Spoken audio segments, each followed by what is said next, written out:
Pada Mei tahun 1994, ditemukan tulang-tulang yang diyakini menjadi milik Jonathan Sohus yang ditemukan terkubur di halaman belakang properti bekas miliknya. Penyelidikan mengarah kepada seseorang yang bernama Christopher Chichester alias Christian Karl Gerhard Schrader. Christian Karl Gerhard Schrader adalah seorang penipu hebat berkebangsaan Jerman yang juga didakwa telah mengambil hidup orang lain dengan cara mengerikan. Setelah pindah ke Amerika pada masa remajanya, Christian hidup dalam beberapa nama samaran, dan dengan kepiawaiannya dalam berbohong, ia berhasil mengklaim dirinya dalam berbagai profesi palsu yang bergengsi, yaitu sebagai aktor, seorang direktur, seorang kolektor seni, seorang ahli fisika, kapten kapal, negosiator perjanjian utang internasional, dan seorang aristokrat Inggris. Karena unik dan terkenalnya, kasus Christian Gerhard Schrader ini telah diliput secara luas dalam berbagai bentuk media, seperti acara TV, novel fiksi dan non-fiksi, serta dokumentari dan podcast. Kisahnya juga pernah dijadikan film dengan judul $6 Million Conman, keluaran tahun 2012. Bagaimana kisah lengkapnya? Yuk, langsung saja tonton video ini sampai habis. Sebelumnya, silakan subscribe dulu channel ini untuk mengetahui kasus-kasus lain dari berbagai negara. Christian Karl Gerhard Schrader lahir dari orang tua yang bernama Simon dan Irmgard Gerhard Schrader. Ia lahir di Sixdorf, Bavaria, Jerman Barat. Menurut orang tuanya, Christian lahir pada tanggal 21 Februari 1961. Sementara Christian sendiri mengklaim ia telah lahir pada tanggal 29 Februari 1960. Ia memiliki saudara laki-laki bernama Alexander Gerhard Schrader. Nantinya setelah ditangkap oleh polisi Boston pada tahun 2007, Christian mengklaim bahwa ibunya adalah Anne Carter, seorang aktris cilik Amerika tahun 1940-an, dan mengklaim bahwa ibunya itu telah meninggal. Anne Carter sebenarnya masih hidup dan menolak klaim ini pada Agustus 2007. Pada tahun 1978, Christian yang saat itu berusia 16 tahun bertemu dengan pasangan Amerika, Elmer dan Jean Keln, yang sedang bepergian ke Jerman Barat. Christian kemudian berbohong pada pihak imigrasi dengan menggunakan nama mereka untuk mendapatkan izin memasuki Amerika, mengatakan bahwa Keln telah mengundangnya untuk tinggal bersama mereka di California. Setelah memasuki Amerika, Christian pergi ke Berlin, Connecticut. Di sana ia bertemu dengan keluarga penulis Edward Savio, memberitahu mereka bahwa ia berasal dari keluarga kaya di Jerman Barat. Keluarga itu mengizinkan Christian untuk tinggal bersama mereka, dan pada tahun 1979 ia diterima sebagai mahasiswa valuta asing di sekolah menengah Berlin. Karena satu dua hal, akhirnya ia diusir dari rumah keluarga Savio. Christian kemudian memutuskan untuk pindah ke California untuk mengejar karir dalam akting. Pada saat ia mencapai Milwaukee, Wisconsin, ia mulai menyebut dirinya Christopher Kenneth Gerhard. Di sana ia sempat mendaftar untuk bersekolah di University of Wisconsin-Milwaukee. Memutuskan bahwa ia ingin menjadi warga negara Amerika, ia menikahi Amy Jersil Dong yang berusia 22 tahun pada tahun 1981 di Madison, Wisconsin untuk mendapatkan green card. Dalam upayanya membujuk Amy supaya bersedia menikah dengannya, Christian menipunya. Ia mengatakan bahwa jika ia kembali ke Jerman Barat, ia harus mendaftarkan diri ke militer dan dikirim untuk berperang dalam Perang Dingin di garis depan Rusia. Sehari setelah pernikahan, Christian meninggalkan istrinya dan menuju California. Amy mengajukan perceraian pada tahun 1992. Christian selalu berpindah-pindah tempat dan selalu berganti identitas palsu di setiap tempat yang ia kunjungi. Menggunakan nama samaran Christopher Chichester, Christian tinggal di Wisma Didi Sohus di komunitas kelas atas San Marino, California. Awalnya ia masuk dalam daftar pencarian polisi saat ia tiba-tiba menghilang tahun 1988 yang dikaitkan dengan kematian putra Didi, Jonathan Sohus, dan istrinya Linda. Menurut laporan, Christian mengatakan kepada orang-orang bahwa pasangan itu telah melakukan perjalanan ke Eropa. Keluarga mereka menerima kartu pos yang konon dikirim dari Prancis, meskipun keasliannya telah dipertanyakan. Pada akhir 1988, Saat mengendarai truk pick-up milik Jonathan Sohus di Greenwich, Connecticut, Christian dipinggirkan oleh polisi untuk dimintai keterangan. Tetapi ia telah meninggalkan daerah itu sebelum polisi dapat mewawancarainya. Pada saat itu, polisi tidak memiliki bukti apakah Jonathan dan Linda Sohus telah tewas atau apakah mereka memang benar meninggalkan California. Pada Mei 1994, tulang-tulang yang diyakini menjadi milik Jonathan Sohus ditemukan terkubur di halaman belakang properti bekas pasangan itu. Anggota keluarga Sohus mengatakan tulang-tulang itu cocok dengan deskripsi umumnya. Karena Jonathan telah diadopsi, tidak ada cara untuk membandingkan DNA-nya dengan anggota keluarga biologisnya. Bukti forensik menunjukkan bahwa korban dipukul di bagian kepala sebanyak 2 kali dengan benda tumpul bulat, dan kemudian ditusuk sebanyak 6 kali. Kemudian tubuhnya dipotong menjadi 3 bagian. Tulang-tulang itu tidak dapat dipastikan sebagai milik Sohus sampai tahun 2010. Setelah menetap di Greenwich, Christian menggunakan identitas baru, Christopher C. Crowe, dan mengaku sebagai produser televisi dari Los Angeles yang mengerjakan proyek Alfred Hitchcock Presents tahun 1980-an. Nama palsunya cocok dengan nama salah satu produser serial tersebut. Christian sempat dipekerjakan oleh perusahaan pialang S.N. Phelps and Company sebagai ahli komputer, tetapi dipecat ketika diketahui bahwa nomor jaminan sosial yang ia berikan kepada mereka adalah milik pembunuh berantai David Berkowitz. Ia juga dipecat dari pekerjaannya oleh Nikko Securities sebagai manajer penjualan obligasi korporasi.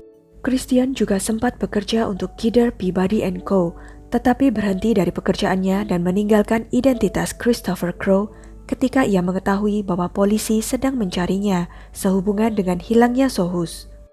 Pada tahun 1995, menggunakan nama James Frederick Mills Clark Rockefeller, Christian menikah dengan Sandra Boss, seorang eksekutif senior McKinsey berpenghasilan tinggi. Mereka menikah dalam upacara keagamaan yang tidak memiliki status hukum. Sandra kemudian bersaksi bahwa Christian menawan dan bahwa ia mempercayai ceritanya di awal hubungan mereka. Namun kemudian suaminya menjadi sering kasar dan emosional, serta banyak kemarahan dan teriakan dalam rumah tangga mereka. Meskipun Sandra yang menghasilkan semua pendapatan rumah tangga, Christian memegang kendali penuh atas keuangan keluarga dan aspek lain dari kehidupan sehari-harinya. Pasangan ini memiliki seorang putri yang lahir pada tahun 2001. Christian berusaha keras untuk menyembunyikan identitas aslinya dari istrinya. Ia berulang kali memberitahu Sandra untuk mengajukan pengembalian pajaknya sebagai satu orang. Belakangan dalam pernikahan mereka, ketika McKinsey meminta Sandra untuk menyewa akuntan publik bersertifikat supaya mengerjakan laporan pajaknya, Christian menemukan seorang akuntan untuknya. Setelah perceraian mereka, Sandra baru mengetahui kalau Christian memberitahu akuntan mereka bahwa ia adalah saudara laki-lakinya, sehingga akuntan tersebut terus mengajukan pengembalian pajak tunggal untuknya. Christian tinggal bersama istri dan putrinya di Cornish, New Hampshire, di mana ia berbohong bahwa ia mempunyai ikatan keluarga dengan keluarga Rockefeller untuk meningkatkan reputasinya, memberitahu teman dan tetangga bahwa ia adalah lulusan Yale yang kaya, yang memiliki bisnis di Kanada. Dengan menggunakan identitas palsu sebagai Clark Rockefeller, ia mendapatkan keanggotaan di Boston's Algonquin Club, tempat ia menghabiskan banyak waktu. Ia mengundurkan diri sebagai salah satu direktur klub tersebut pada April 2008. Pada tahun 2006, Sandra menyewa seorang penyelidik swasta dan menemukan bahwa Christian bukanlah seperti yang diklaimnya, meskipun ia tidak mengetahui nama aslinya pada waktu itu. Setelah menceraikannya, Sandra secara resmi mengubah nama putri mereka dan menuduhnya berbohong tentang hubungannya dengan keluarga Rockefeller. Sandra bersaksi bahwa Christian telah setuju untuk memberikan hak asuh atas putri mereka kepadanya setelah perceraian. Christian mendapat hak kunjungan dengan pendampingan sebanyak 3 kali setahun, dengan imbalan penyelesaian $800.000, 2 mobil, cincin pertunangannya, dan gaun yang telah ia berikan. Sandra pindah dengan anak mereka ke London setelah perceraian. Pada 27 Juli 2008, dalam suatu kunjungan yang diawasi, Christian, putrinya, dan seorang pekerja sosial berada di lingkungan Back Bay, Boston dalam perjalanan ke Boston Common. Didekati oleh sebuah kendaraan sport, Christian tiba-tiba mendorong pekerja sosial itu ke samping, meraih putrinya, dan melompat ke dalam kendaraan serta melaju pergi. Pekerja sosial itu berpegangan pada kendaraan dan diseret agak jauh sebelum akhirnya terlempar jatuh. Malamnya, sebuah surat perintah menuntut Christian dengan penculikan dan penyerangan dengan senjata mematikan, yaitu kendaraan sport. Pada tanggal 2 Agustus 2008, setelah pencarian selama seminggu, Christian ditemukan di Baltimore, Maryland, di mana ia baru saja membeli sebuah apartemen seharga sekitar $450.000 dengan nama Charles Chip Smith. Dengan bantuan pemilik marina lokal, di mana Christian menyimpan katamaran atau sejenis perahu layarnya, agen FBI dapat membujuknya keluar dari apartemen dengan panggilan telepon yang memberitahunya bahwa kapal itu kemasukan air. Christian kemudian ditangkap saat meninggalkan apartemen atas tuduhan penculikan dan penyerangan. Anaknya ditemukan tidak terluka di dalam apartemen. Pada tanggal 15 Agustus 2008, FBI, Kepolisian Negara Bagian Massachusetts, Departemen Kepolisian Boston, dan Kejaksaan Negeri Suffolk mengumumkan bahwa Clark Rockefeller telah teridentifikasi secara pasti sebagai Christian Carl Gerhard Schrader. Ia teridentifikasi melalui pemeriksaan forensik yang dilakukan oleh laboratorium FBI di Quantico, Virginia. Saat Christian ditangkap, sidik jarinya diambil oleh agen FBI di Baltimore dan oleh polisi Boston saat ia dikembalikan ke Massachusetts. Sidik jarinya tersebut dibandingkan dengan sidik jari yang diambil dari berbagai sumber. Mereka cocok dengan cetakan sidik jari yang diangkat dari gelas anggur di Boston yang dikumpulkan pada saat pencarian Christian dan putrinya di awal bulan. Sidik jari itu juga cocok dengan cetakan sidik jari yang didapat dari sebuah dokumen dalam file imigrasi Christian dari awal tahun 1980-an. Meskipun tidak ada kartu sidik jari atau cetakan bertinta di file imigrasi, laboratorium FBI mampu mengembangkan cetakan laten dari dokumen di file tersebut yang telah disediakan oleh ICE. Melalui analisa sidik jari, FBI memastikan identitas Christian. Pada tanggal 3 September 2008, Christian didakwa memberikan nama palsu kepada petugas penegak hukum setelah penangkapan. Pengacaranya kemudian menyangkal bahwa yang dilakukannya bukan untuk tujuan yang tidak jujur. Pada tanggal 2 Oktober 2008, pengacara pembela Stephen Horns meminta persidangan untuk mengabulkan pengurangan uang jaminan supaya lebih ringan dari $50 juta. Sebaliknya, hakim malah memerintahkan terdakwa ditahan tanpa jaminan. Pada tanggal 13 Februari 2009, pengacara Christian mengajukan pembelaan bahwa ia mengidap penyakit jiwa. Selama persidangan yang dilakukan di Boston pada pertengahan 2009, tim pengacara Christian mengatakan kepada para juri bahwa ia yakin putrinya telah berkomunikasi dengannya secara telepati dari London, tempat ia dan ibunya pindah setelah perceraian, memohon kepadanya untuk menyelamatkannya. Dua saksi ahli pembela bersaksi bahwa mereka telah mendiagnosis Christian dengan gangguan delusi, hiperbola, dan gangguan kepribadian narsistik. Salah satu ahli, Dr. Keith Eplow, bersaksi bahwa Christian memberitahunya bahwa ayahnya telah melakukan kekerasan emosional selama masa kecilnya.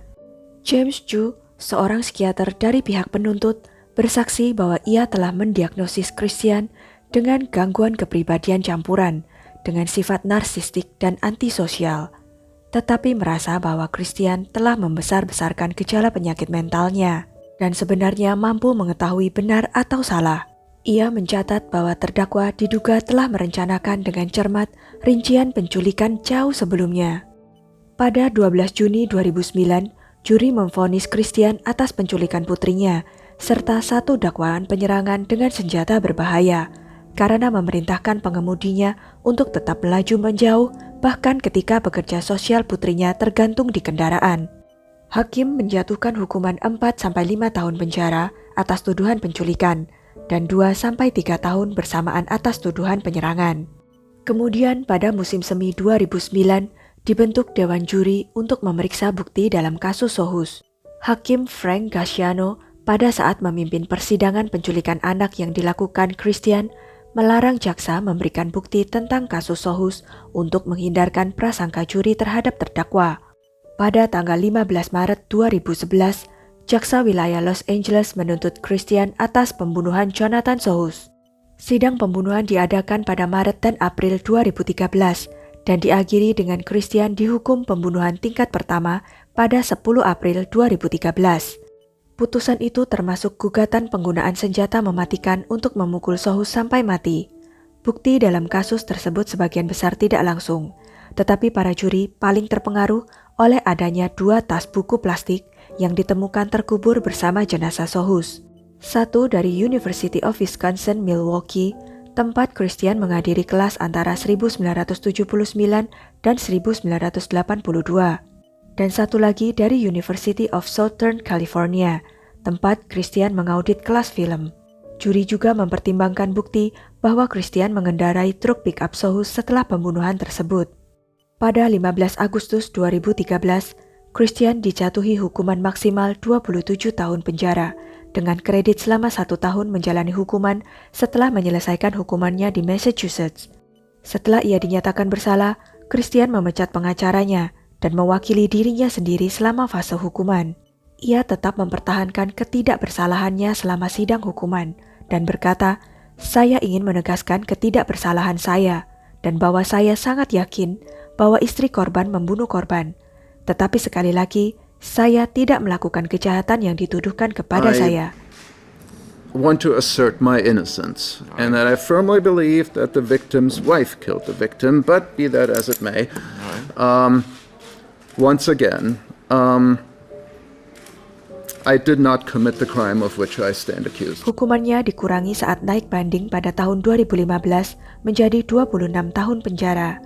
Dengan kredit waktu yang bagus, ia akan memenuhi syarat untuk pembebasan bersyarat pada Desember 2029 saat ia berusia 68 tahun. Sidang pembebasan bersyarat saat ini dijadwalkan untuk November 2028. Christian awalnya ditahan di penjara negara bagian Kern Utara pada September 2013 sebelum dipindahkan ke penjara negara bagian Ironwood, California pada Maret 2014. Bandingnya ditolak pada 23 Oktober 2015 dan ditolak lagi pada 20 Januari 2016. Ia masih memiliki sidang banding federal yang tertunda. Pada Desember 2016, ia dipindahkan ke penjara negara bagian San Quentin. Sekian kisah dari Christian Karl Gerhard Schreiter. Jangan lupa untuk klik like, share, subscribe, dan komen ya. Sampai jumpa lagi di video-video selanjutnya.